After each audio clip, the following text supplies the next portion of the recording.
بقیہ ویڈیو دیکھنے سے پہلے ویڈیو کو لائک کریں، دور ٹی وی چینل کو سبسکرائب کریں اور بیل آئیکن پہ کلک کریں۔ شکریہ۔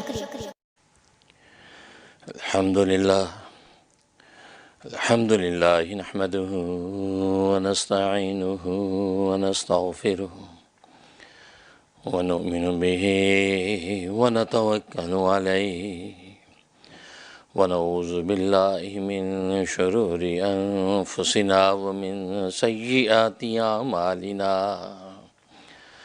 من يهده الله فلا مضل له ومن يضلل فلا هادي له ونشهد أن لا إله إلا الله وحده لا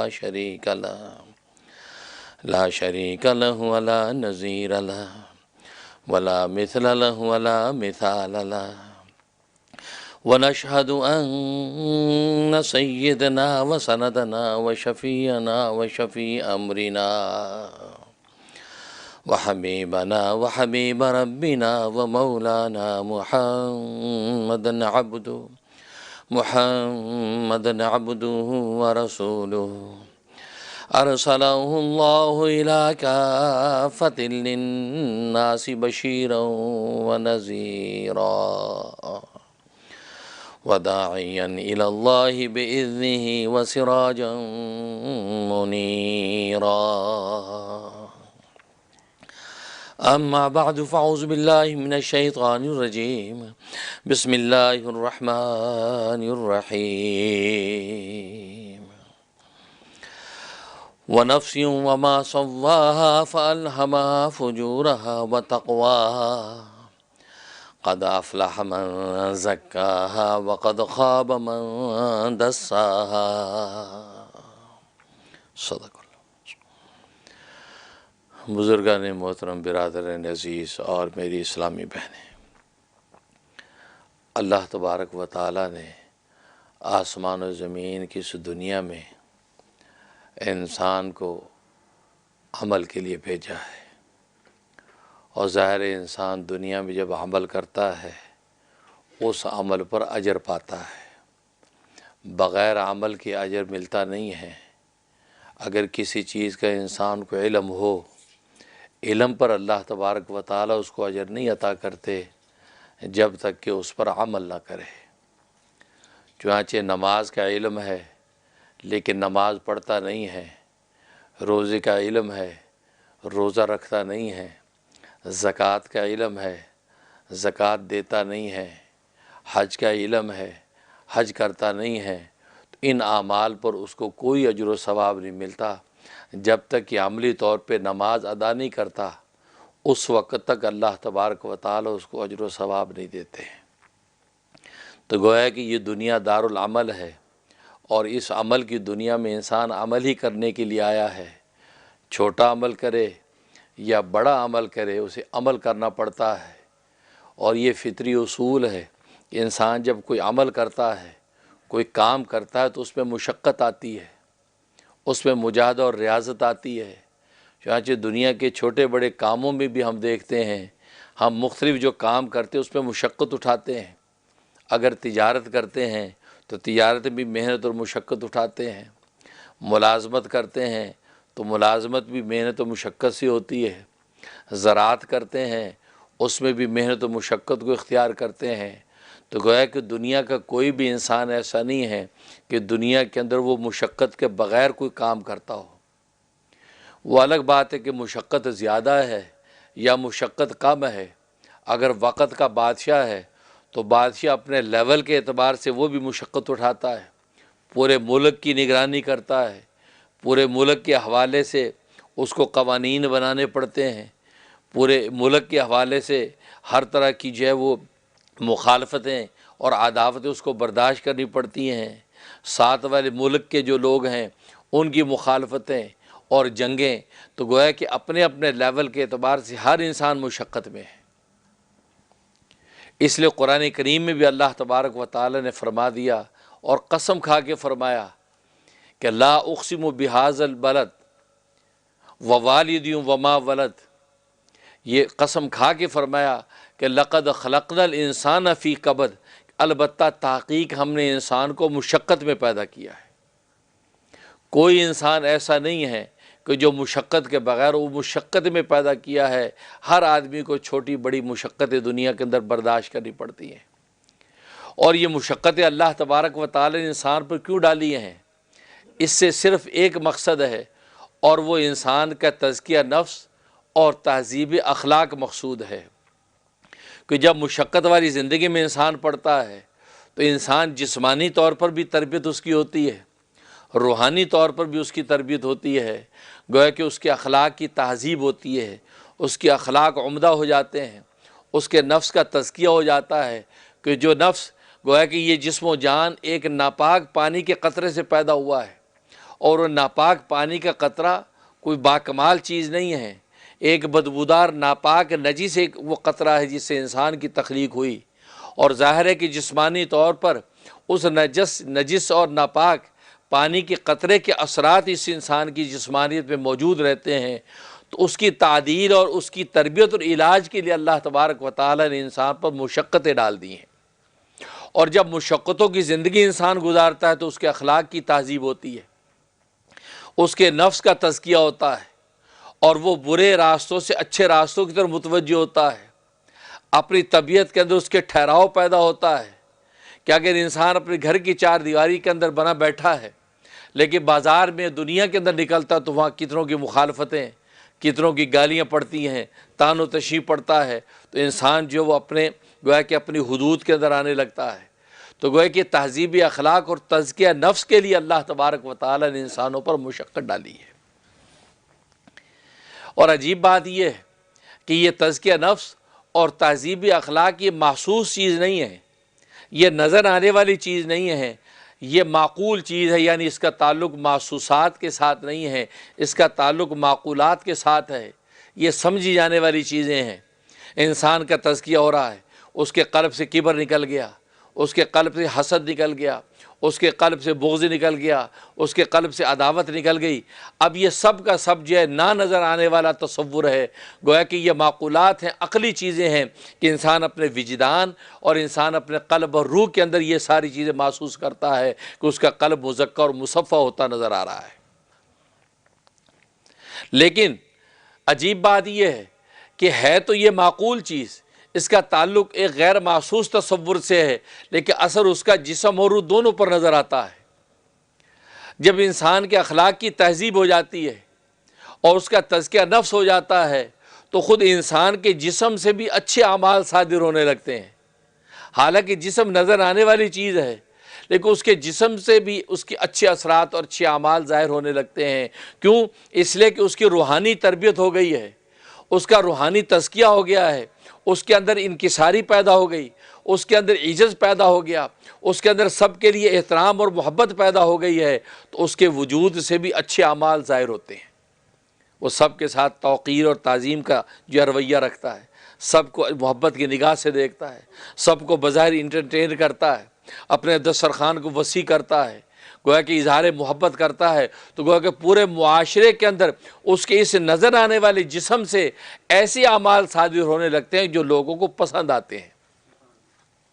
تو دیکھو چیز معقول تھی، نہ نظر آنے والا وہ تربیتی تصور تھا، لیکن اس کا اثر اس کے جسم پر پڑا۔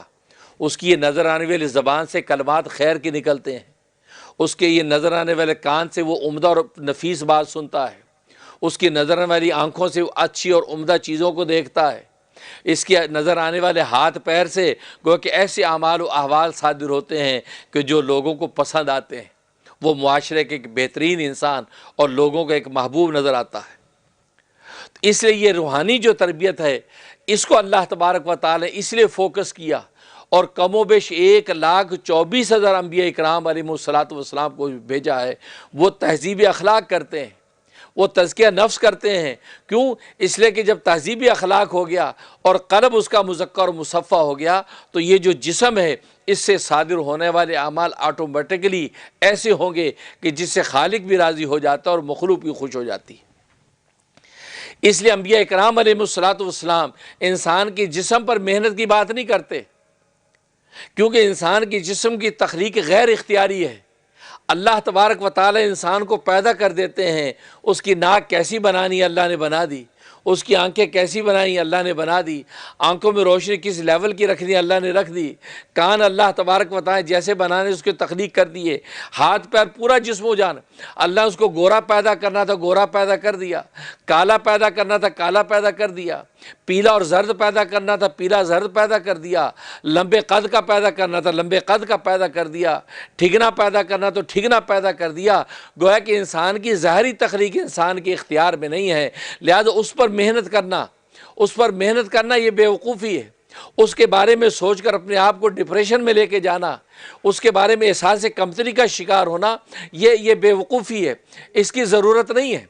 لیکن اللہ تبارک و تعالیٰ نے جو یہ تصور قائم کر دیا ہے کہ انسان کی روحانی تربیت جب فوکس ہوتی رہتی ہے تو یہ جسم جو بظاہر انسانوں کی نظر میں اچھا نظر نہیں آتا، لیکن اس کے اعمال ایسے صادر ہوتے ہیں کہ لوگوں کی نظر میں وہی جسم محبوب بن جاتا ہے، لوگ اسی کے ہاتھ چومنے لگتے ہیں، لوگ اسی بزرگ کے جوتے اٹھانے لگتے ہیں، لوگ اسی کو سلوٹ کرنے لگتے ہیں۔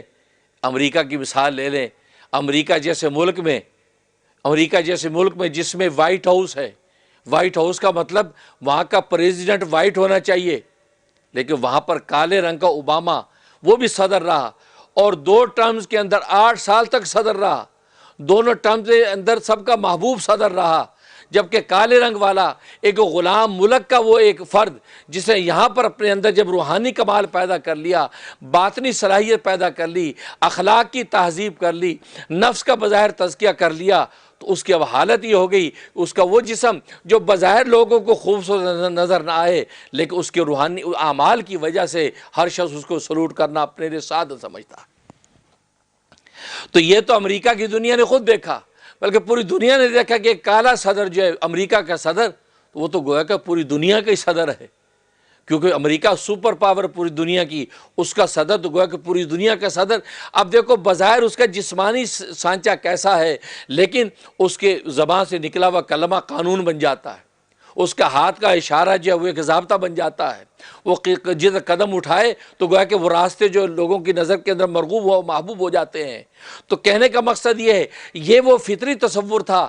اللہ تبارک و تعالیٰ نے انبیاء کرام علیہ السلام کو یہی تصور دیا کہ لوگوں کی روحانی تربیت، لوگوں کے اخلاق کی خوبصورتی اس کے اندر پیدا کر دو۔ جب ان میں اخلاق کی خوبصورتی پیدا ہو جائے گی تو آسمانوں کے نورانی فرشتے بھی ان کو سلام کریں گے۔ لہذا وہی ہے، ایسا مومن صادق جب اللہ کے سامنے ہاتھ باندھ کے کھڑا ہوتا ہے تو آسمان کے فرشتے بھی رشک کرتے ہیں، آسمان کے فرشتے بھی سلام کرتے ہیں، آسمان کے فرشتے بھی اس کے قدموں کے نیچے پر بچھاتے ہیں، اور صبح شام اللہ تبارک و تعالیٰ کو یہ رپورٹیں دیتے ہیں کہ ہم جو ہے فجر کے وقت گئے تھے تو یہ تیرا بندہ نماز میں تھا، اب عصر کے وقت آئے ہیں تو بھی نماز میں چھوڑ کر آئے ہیں۔ کیونکہ فجر اور عصر کے اندر جو ہے وہ فرشتوں کی جو ہے گویا کہ ڈیوٹیاں بدلتی ہیں۔ فجر کے وقت جو فرشتے آئے تو نمازیوں کو فجر کی نماز میں دیکھا، جن کی عبادت پر فرشتوں کو شک تھا، جس کے بارے میں فرشتوں نے کہہ دیا تھا کہ اللہ تبارک و تعالیٰ سے کہا تاجر فیہا من یفسد فیہا ویسفک الدماء، کہ آپ زمین میں اپنا ایک ایسا نائب بنانا چاہتے ہیں جو زمین میں فساد کرے گا، جو زمین میں خون ریزی کرے گا۔ نحن نسبح بحمدک ونقدس لک، آپ ہمیں دیکھیے، ہم آپ کی تقدیس کرتے ہیں، آپ کی تحمید کرتے ہیں، تو گویا کہ ہم اس بات کے مستحق ہیں، آپ ہمیں یہ مسند خلافت عطا کیجیے۔ لیکن اللہ تبارک و تعالی نے فرمایا انی عالم ما لا تعلمون، میں جو چیز جانتا ہوں وہ تم نہیں جانتے ہو۔ بظاہر تمہیں یہ انسان ایسا نظر آتا ہے کہ خون ریزیاں کرے گا، لیکن جب اخلاق کی تہذیب کر لے گا، جب یہ اس کے نفس کا تزکیہ ہو جائے گا تو پھر اس کا عالم یہ ہوگا کہ گویا کہ فجر کی نماز میں کھڑا ہوگا، تم خود دیکھو گے بجائے فساد پھیلانے کے یہ عبادت کے سجدوں میں ہے، اور پھر عصر کے وقت جب واپس آؤ گے تو پھر بجائے فساد پھیلانے کی یہ نماز کے سجدے میں ہوگا۔ گویا کہ خود تم یہ گواہیاں دو گے کہ فجر میں اے رب ذوالجلال گئے تھے تو تیرے بندوں کو ہم نے نماز میں دیکھا، اور عصر کے وقت لوٹے ہیں تو بھی نماز میں چھوڑ کر آئے۔ دیکھو یہ کس وجہ سے ہوا، یہ تہذیبی اخلاق، یہ تزکیہ نفس، انسان کی روحانی اعمال کی تربیت، جسم پر محنت کے بجائے روح اور قلب پر محنت کا تصور انبیاء اکرام علیہ الصلوۃ والسلام دیتے رہے۔ چنانچہ بلال حبشی جیسا غلام، حبشہ کو غلام، کالے رنگ والا، موٹے ہونٹوں والا، وہ غلام جو مفلس، اس کو سرکار دو عالم صلی اللہ علیہ وسلم نے ایسی تعلیم اور تربیت کر دی کہ اس کے اندر کے اخلاق ایسے حسین اور خوبصورت ہو گئے کہ آسمان کے فرشتے اس پر رشک کرنے لگے۔ یہاں تک کہ حدیث میں آتا ہے کہ رسول اللہ صلی اللہ علیہ وسلم فرماتے ہیں کہ آج رات میں نے خواب دیکھا اور جنتوں کی سیر جبرائیل امین مجھے کروا رہے ہیں، اور میرے آگے کسی کی چلنے کی آہٹ آ رہی ہے، آواز آ رہی قدموں کی۔ تو میں نے پوچھا جبرائیل میرے آگے آگے چلنے کی کس کی آہٹ ہے؟ مجھ سے پہلے جنت میں مجھ سے آگے آگے کون چل رہا ہے؟ تو جبرائیل امین نے فرمایا کہ آپ کا غلام بلال حبشی کے چلنے کی آہٹ ہے، بلال حبشی کے چلنے کی آہٹ ہے۔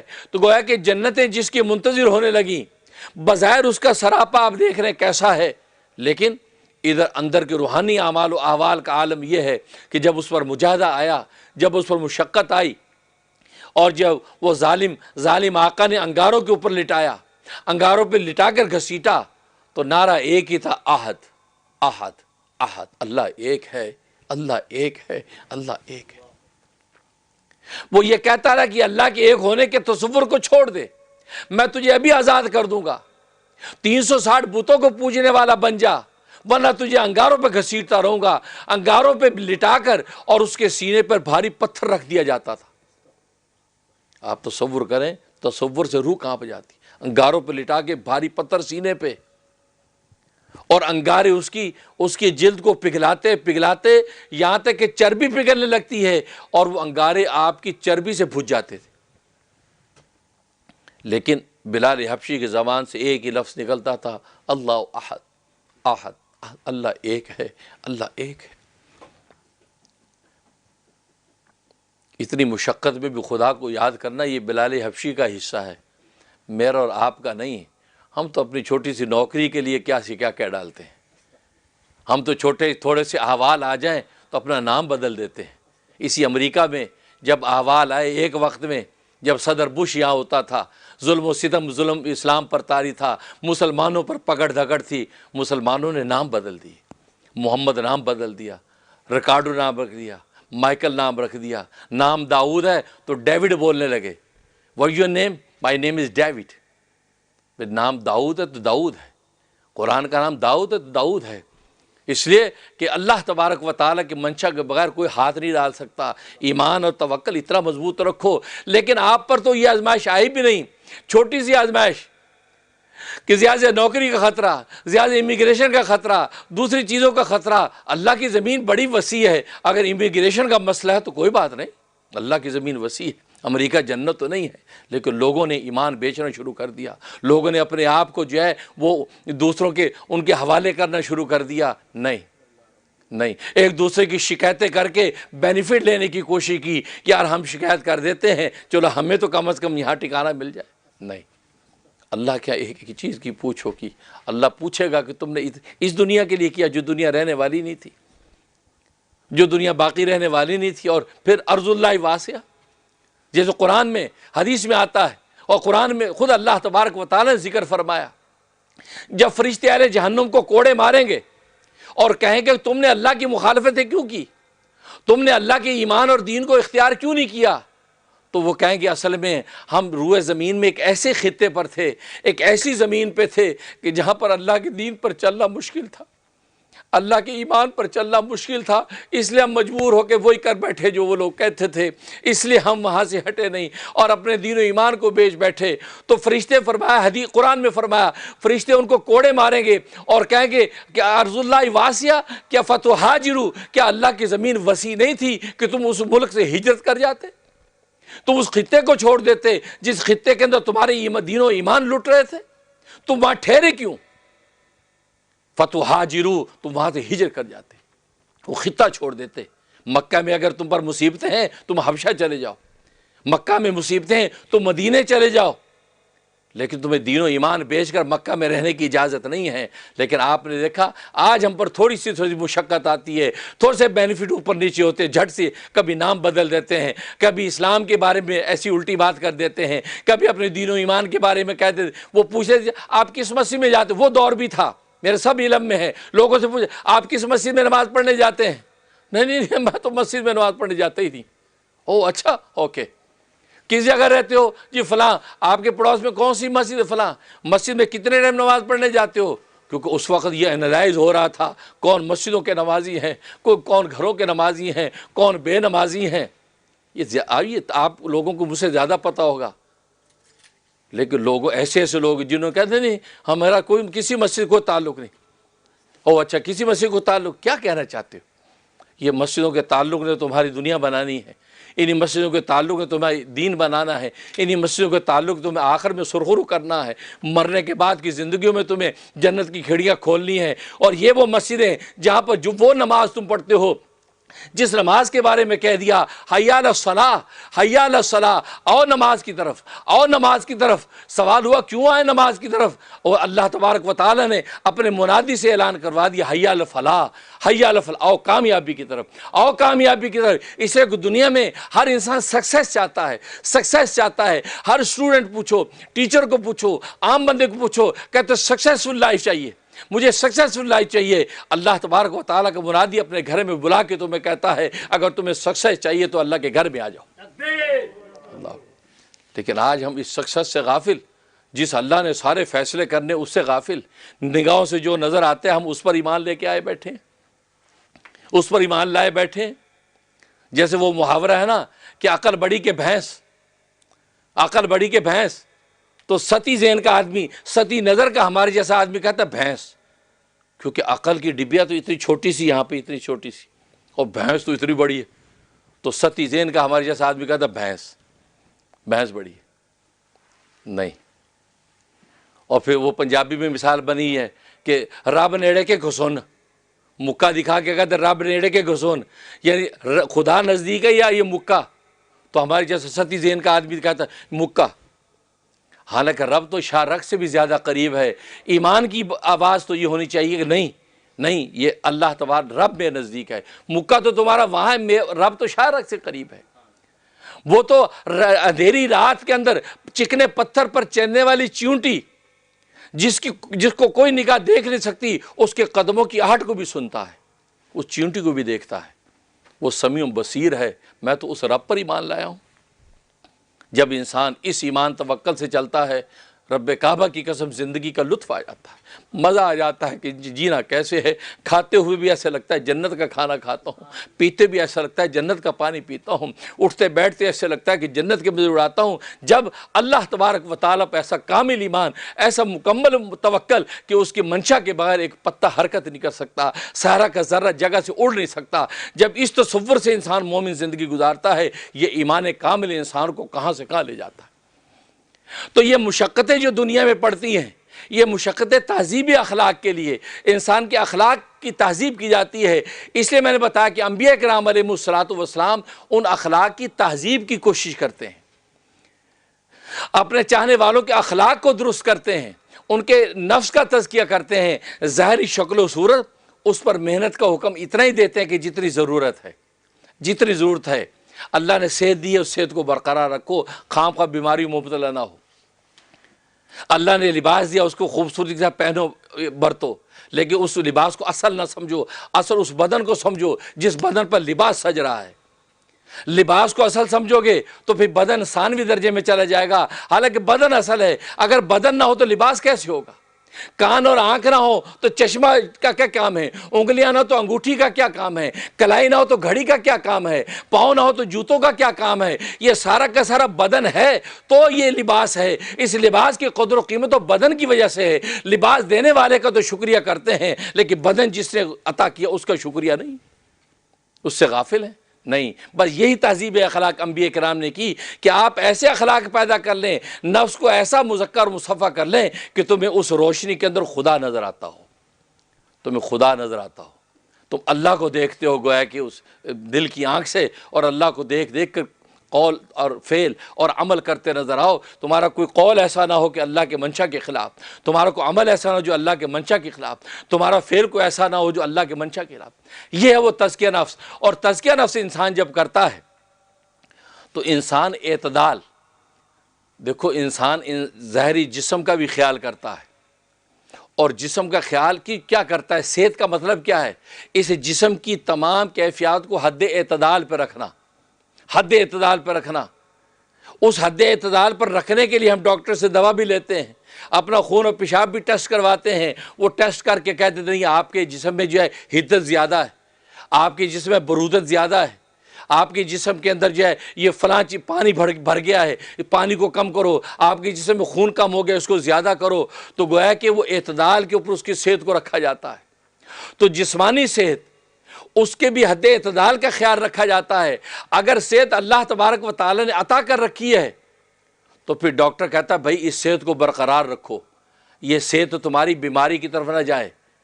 کیونکہ جسمانی صحت میں ہم ایک یہ کہ آٹومیٹکلی آلریڈی اگر صحت حاصل ہے تو اس صحت کو محفوظ رکھتے ہیں کہ یہ قائم رہے، اور اگر بیماری آ گئی ہے تو اس بیماری سے بچنے کے لیے دوا لیتے ہیں ڈاکٹر سے۔ یہی تصور ہے، اور اس تصور کے اندر دو چیزوں کا خیال رکھتے ہیں۔ ایک تو اس چیز کا خیال رکھتے ہیں کہ اس صحت کو قائم دائم رکھنے کے لیے جو غذا کھاتے ہیں، جو دوا کھاتے ہیں، وہ بالکل اعتدال کے مطابق کو کتنی غذا کھانی ہے، کتنی دوا کھانی ہے، اس کا لحاظ رکھا جاتا ہے۔ اگر دوا بھی زیادہ کھا لی تو بجائے ایکشن کے ری ایکشن ہو جائے گا، بجائے صحت ملنے کی اور بیماری میں پڑے گا۔ اور اگر دوا حد اعتدال سے کم کھا لی تو آپ کو کوئی بینیفٹ نہیں ہے۔ جیسے آج میڈیکل سائنس میں کہتے ہیں اینٹی بائیوٹک جب لکھ دیتا ہے ڈاکٹر، کہتے ہیں یہ 5 دن تک آپ نے اینٹی بائیوٹک کھانی۔ اب وہ 3 دن کے بعد کہتا ہے میں تو اب ٹھیک ہو گیا، چھوڑ دی۔ تو اینٹی بائیوٹک کا جو فائدہ تو آپ کو کامل نہیں ہوگا، کیونکہ آپ کو اس کی حد اعتدال کی لیمٹ کو پورا کرنا ہے۔ پہلے چھوڑ دیا آپ کو نقصان ہوا، الٹا آپ کو کوئی فائدہ نہیں ہے۔ بالکل اسی طریقے سے جیسے جسمانی معاملے میں اگر آلریڈی صحت مند ہے اس صحت کو قائم رکھنے پر محنت کرتا ہے، اور اگر بیمار ہے تو اس بیماری کو دور کرنے پر دوا استعمال کرتا ہے۔ تو جیسے جسمانی صحت میں اس چیز کا تصور ہے، یہ تصور انسان کی روحانی اخلاق میں بھی ہے۔ اگر اللہ تبارک و تعالیٰ نے فطری طور پر پیدا ہی ایسا اس کو کیا ہے کہ اس کے اندر اللہ تبارک و تعالیٰ نے اچھے اخلاق پیدا کر دیے اور اس کے نفس کا تزکیہ کر کے ہی پیدا کیا ہے، اب اس کی ذمہ داری یہ ہے کہ جو اخلاق آلریڈی اللہ نے میرے اندر پیدا کر دیے، جو میرے نفس کا تزکیہ کر دیا ہے، اس کو اب میں قائم رکھوں، اس کو پستی کی طرف نہ جانے دوں۔ اور اگر گندے اخلاق انسان کے اندر ہیں تو اس گندے اخلاق کو دور کرنے کے لیے اب علاج کرواؤں۔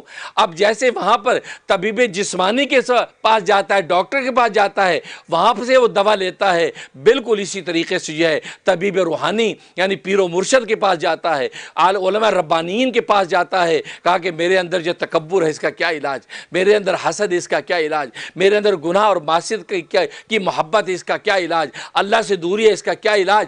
تو وہ پھر اس مقدار کے مطابق جب آپ کا علاج اور نسخہ دیتا ہے تو آپ کے اخلاق مہذب ہوتے چلے جاتے ہیں۔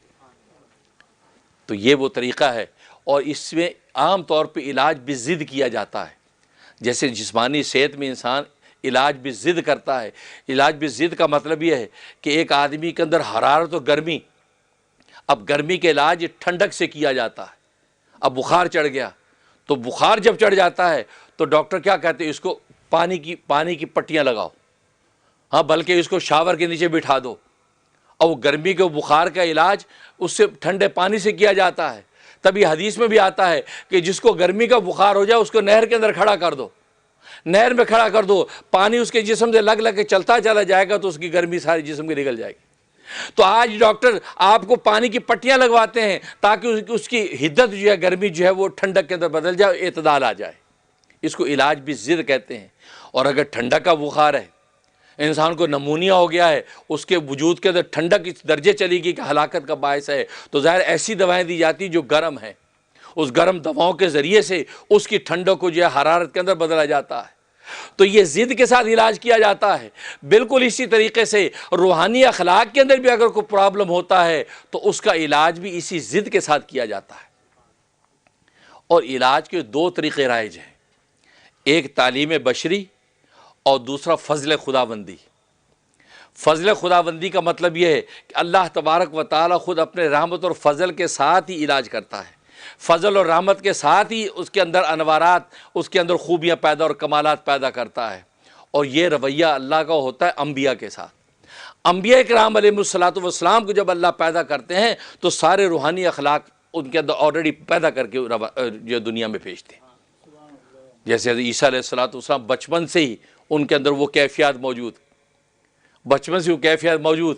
چاچا روایات میں آتا ہے کہ جب استاد کے سامنے بیٹھے پڑھنے کے لیے، استاد نے کہا پڑھو الف الف، تو پوچھنے لگے الف کا کیا مطلب؟ کہا مطلب کچھ نہیں ہوتا، بس پڑھو تم الف. کہتا بھائی اس کا معنی سمجھاؤ، الف کا مطلب کیا، معنی کیا ہے؟ استاد کہہ رہے نہیں یہ تو مجھے بھی نہیں پتا، الف کو کوئی معنی نہیں ہوتا. فرمایا کہ جس استاد کو خود الف کا معنی پتہ نہیں وہ مجھے کیا پڑھائے گا. اٹھ کے چلے گئے. کیا مطلب؟ اللہ تبارک و تعالی دنیا کے واسطے جو تھے تعلیم کے وہ منقطع کر کے براہ راست عیسیٰ علیہ السلام کو علم عطا فرمایا کہ دنیا میں تیرا اب کوئی استاد نہیں ہے، کہ جس استاد کو آگے ماں نے بٹھایا تھا اس استاد سے تو نے سوال ہی ایسا کر دیا کہ اس استاد کے پاس جواب ہی نہیں ہے. ظاہر ہے الف کا کوئی معنی ہی نہیں ہے، استاد کیا بتائے گا. تو اٹھ کے چلے گئے. تو مطلب یہ تھا کہ دنیا کے واسطوں سے تجھے علم نہیں ملے گا، بلکہ فضل خداوندی سے اللہ تبارک و تعالیٰ عطا کریں گے. اور پھر وہی ہوا، وہ اللہ تبارک و تعالیٰ ان کو عطا کیا کہ بچپن کے اندر ان کی زبان سے اللہ نے توحید کا وہ کلمہ کہلوا دیا کہ کیا فرمایا، انی عبداللہ. عیسیٰ بولے انی عبداللہ آتانی الکتاب وجعلنی نبیّا، اللہ نے مجھے کتاب عطا کیا اور مجھے نبیوں میں سے بنایا ہے. ماں کی گود میں بول رہے ہیں. تو اللہ نے یہ ساری مدد خود طے کروا دی. تو یہ فضل خداوندی کا رویہ اللہ کے انبیاء کرام علیہ السلام کے ساتھ ہوتا ہے. خود سرکار دو عالم صلی اللہ علیہ وسلم کو دیکھ لیجئے، امی ہیں. امی کا مطلب ہے کہ دنیا میں ان کا کوئی استاد نہیں ہے، دنیا میں اللہ کا غیر کوئی ان کا استاد نہیں ہے. امی ہیں، براہ راست اللہ تبارک و تعالیٰ ان کے استاد ہیں. اللہ تبارک و تعالیٰ براہ راست آپ کو وہ علم عطا کیا کہ ساری کائنات کے علم ان کے سامنے تاب نہیں لا سکتے.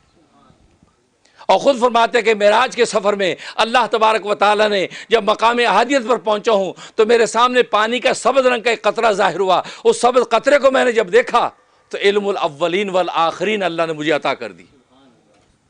اولین آخرین کی علم ایک سبز رنگ کے پانی کے قطرے میں عطا کر دیا. یہ وہ فضل خداوندی ہے. اللہ تبارک و تعالیٰ اپنے فضل سے انبیاء کو لے کے چلتے ہیں. وہ کسی انسانوں کے علم میں اور عمل و تربیت میں محتاج نہیں ہوتے. دوسرا طریقہ تعلیم بشری، کہ بشر کی تعلیم، اس کے تعلیم و تربیت کے طریقے ہیں، اس کے ذریعے سے اللہ تبارک و تعالیٰ جو تربیت کر کے علم عطا کرتے ہیں.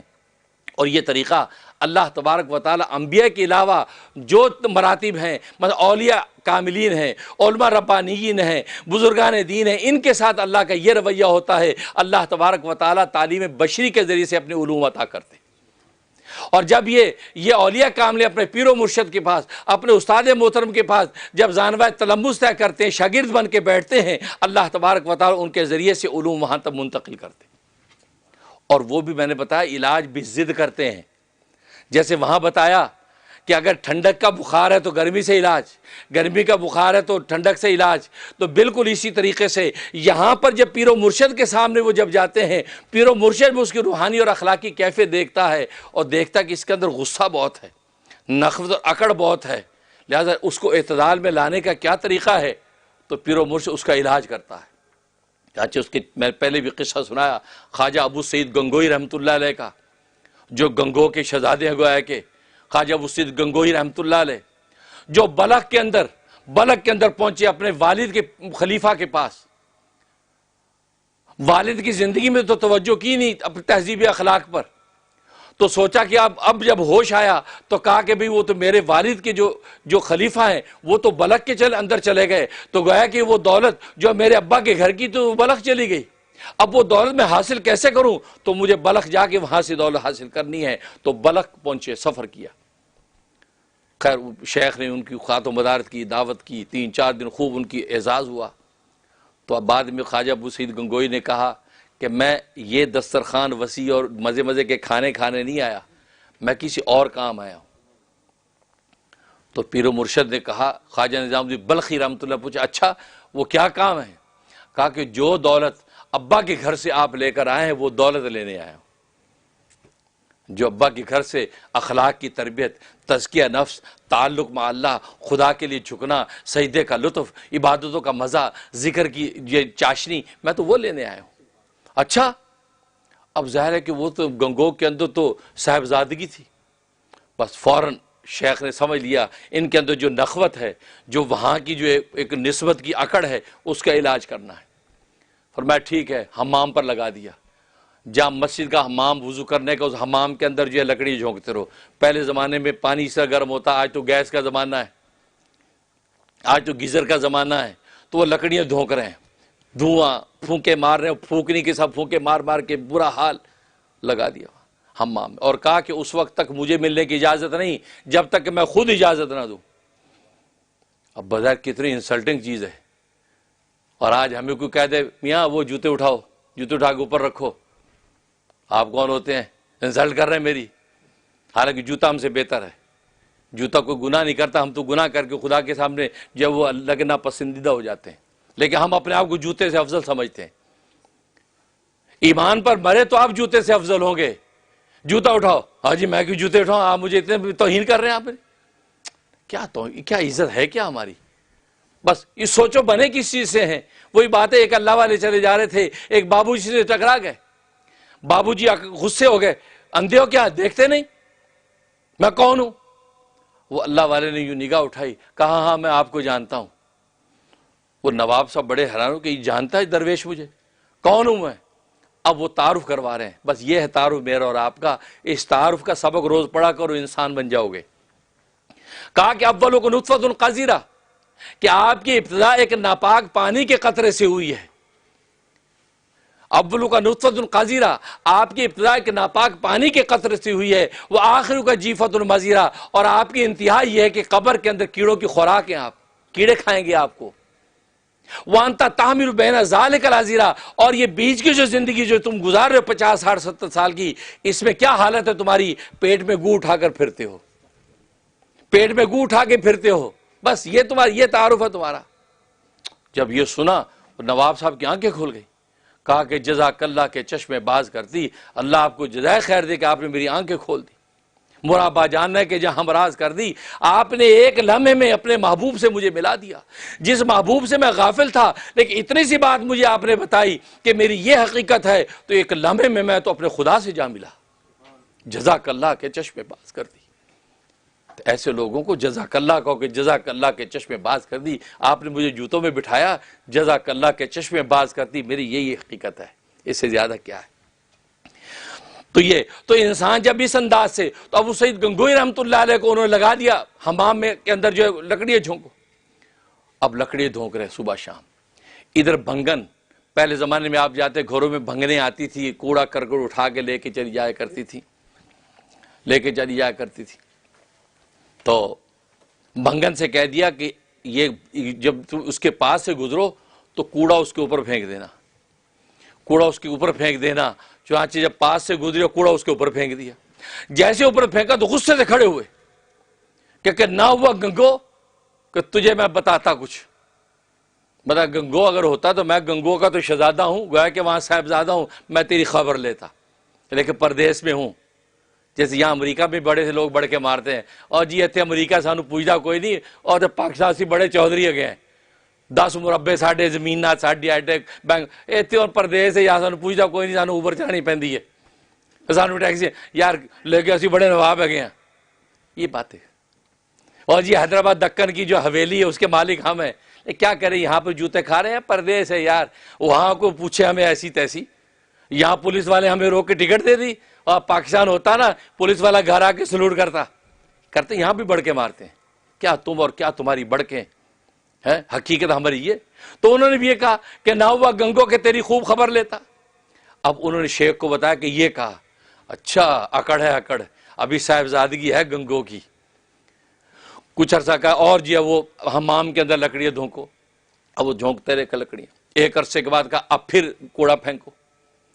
اب وہ بھنگن گزری ہے، اور یہ اولیاء اللہ کے ہاں یہ تربیت کی طریقے ہوا کرتے تھے، کوڑا پھینک دیا، جیسے کوڑا پھینکا ہے تو کچھ کہا تو نہیں، بس تیز نگاہوں سے غصے سے دیکھا، اور بس غصہ پی گئے، منہ لال، آنکھیں یوں چپ۔ تو بھنگن سے پوچھا شیخ نے کیا کیا؟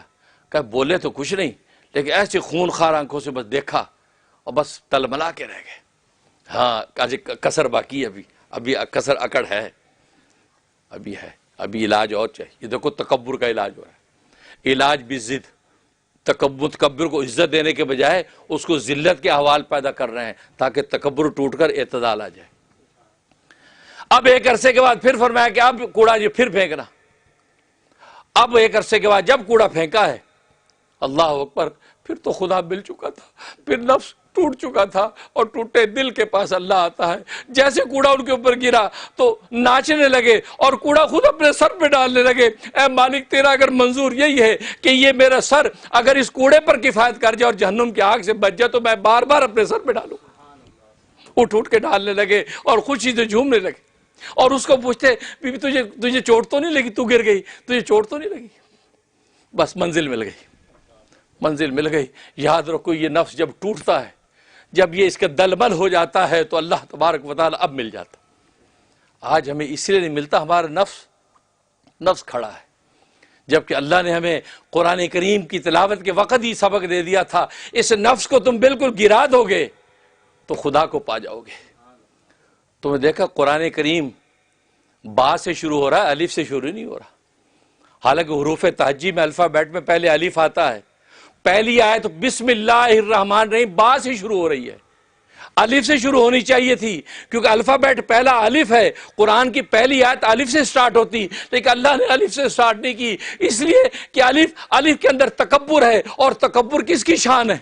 اللہ نے کہا میری شان ہے، یہ کتاب تو تمہاری ہدایت کے لیے، اور تمہاری ہدایت کا راز تمہیں بتاتے ہو، تم اگر جتنے جھکتے چلے جاؤ گے مجھے پاتے چلے جاؤ گے۔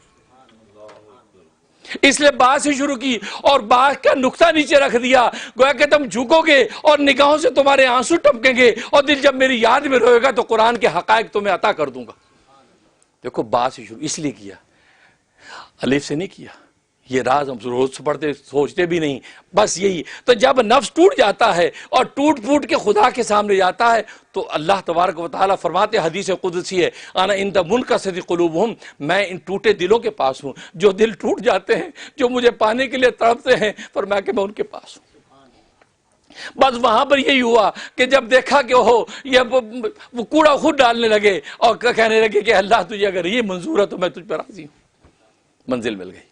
تو کہنے کا مقصد علاج بھی ضد کے ساتھ علاج کیا جاتا ہے۔ بابا فرید الدین گنج شکر رحمۃ اللہ علیہ اپنے پیر و مرشد کے ساتھ جب بیعت ہوئے، قطب الدین بختیار کاکی رحمۃ اللہ ان کے پیر و مرشد ہیں، شیخ نے فاقے پہ لگا دیا کہ روزے رکھو، اور فرمایا کہ 3 دن تک کھانا کھانا نہیں ہے، 3 دن تک کھانا نہیں، صرف بس افطار اور سحر کے بعد اتنا سے کھا لینا کہ افطاری اور سحری معمولی ہو جائے، کھانا بند۔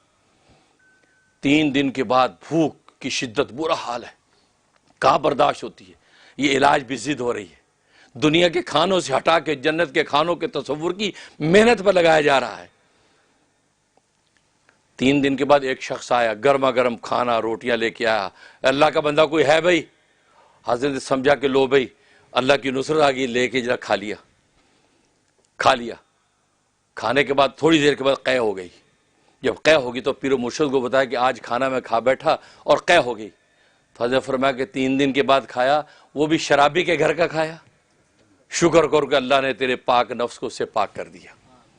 خبردار نہ کھانا، جب تک اللہ تبارک و تعالیٰ کی نصرت نہ، اس وقت تک تم اللہ کے لیے بھوکے رہنا۔ اللہ تبارک و تعالیٰ بھوکے کو ہی اپنا آپ عطا کرتے ہیں۔ پھر 3 دن کا مجاہدہ، 3 دن ہو گئے، بھوک سے بے حال ہیں اور اپنے پیر و مرشد کے پاس آنے کی کوشش کر رہے ہیں اور چلا نہیں جا رہا، مشکل سے چل کے آ رہے ہیں۔ چلتے چلتے یہاں تک کہ خانقاہ کے قریب آئے تو گر گئے۔ جیسے گرے آپ کا منہ مٹی کے اندر لگا، اور مٹی جب منہ میں آئی تو شکر کی طرح میٹھی، تو پہلی دفعہ تو محسوس پھونک دیا انہوں نے، یہ میٹھی کیوں؟ پھر اٹھا کے ٹیسٹ کیا، پھر میٹھی، پھر تھوک دیا، تو انہوں نے سوچا وہ پہلے کی طرح کوئی دھوکہ نہ ہو۔ تیسری مرتبہ پھر اس میں منہ میں لے کے چاٹا، میٹھی، سمجھ گیا کہ یہ 3 مرتبہ ایک ہی تصور ہے، اس کا مطلب میرے اللہ کی رحمت ہو گئی۔ آپ نے وہ کھایا اور پیر و مرشد کو آ کے کہا، اے پیر و مرشد آج یہ واجرہ ہوا، فرمایا الحمدللہ منزل مل گئی، اللہ تبارک و تعالی مٹی کو تیرے لیے غذا بنا دیا۔ اس کے بعد سے ان کا شکر، گنج شکر جو ان کا لقب بن گیا، کہ گنج شکر، گویا کہ وہ مٹی جو منہ میں آئی تھی وہ شکر بن گئی، اور آج تک گنج شکر کے نام سے معروف۔ تو دیکھو علاج بھی ضد ہو رہا ہے، تو بالکل اسی طریقے سے تزکیہ نفس کا علاج اسی انداز سے کیا جاتا ہے، اور انسان جب یہ مجاہدات اور مشقتیں برداشت کر لیتا ہے، اور قرآن نے تو کہہ دیا لَقَدْ خَلَقْنَا الْإِنسَانَ فِي كَبَدٍ، البتہ تحقیق ہم نے انسان کو مشقتوں میں پیدا کیا ہے۔ جب مشقتیں اٹھانے کا جذبہ تمہارے اندر پیدا ہو جائے گا تو دنیا کے میدانوں میں بھی ترقی کرو گے، اور آخرت کے میدانوں میں بھی اللہ کے ہاں تم سرخرو ہو جاؤ۔ اللہ سے دعا ہے کہ اللہ تبارک و تعالی عمل کرنے کی توفیق عطا فرمائے۔ ابھی مضمون باقی ہے، آب تزکیہ نفس اور انسان کی فضائل کے کون کون سے احوال، اس پر انشاءاللہ آئندہ گفتگو کروں گا، لیکن کہنے کا مقصد یہ ہے کہ اپنے نفس کی تہذیب اور اخلاق کو مہذب کرنے کی محنت جو ہے یہ اصل محنت ہے، کہ جب اس پر چلتا ہے تو اللہ تبارک و تعالی منزل عطا کر دیتے ہیں۔ وآخر دعوانا الحمدللہ رب العالمین۔ آج کا خطبہ سپانسر کیا ہے کینیڈا سے ایک مسلم بردر ہیں، ان کی اہلیہ جو ہے بیمار ہیں، ان کی اہلیہ جو ہے ان کے ٹیسٹ بھی ہو رہے ہیں، سی ٹی اسکین بھی ان کا کل پرسوں ہونے والا ہے، اور غالباً کینسر کا مرض لاحق ہے۔ ان کی اہلیہ کے لیے دعا کریں کہ اللہ تبارک و تعالی ان کی اہلیہ کو صحت و عافیت عطا فرمائے، شفا کلیہ عطا فرمائے، اور جو بھی مومن مومنات بیمار ہیں سب کو اللہ تبارک و تعالی ظاہری اور باطنی صحت سے مالا مال فرمائے، اور یہ ان کی اہلیہ کو بھی اللہ تبارک و تعالی جو ان کے ٹیسٹ ہو رہے ہیں وہ بھی ہر طرح نیگیٹو ہوں، اور یہ ہر طرح صحت و عافیت کے ساتھ جو ہے مزین ہو جائیں۔ آمین یا رب العالمین۔ دین کی بات پھیلانا صدقہ جاریہ ہے، ثواب کی نیت سے ویڈیو کو شیئر کیجیے۔ شکریہ۔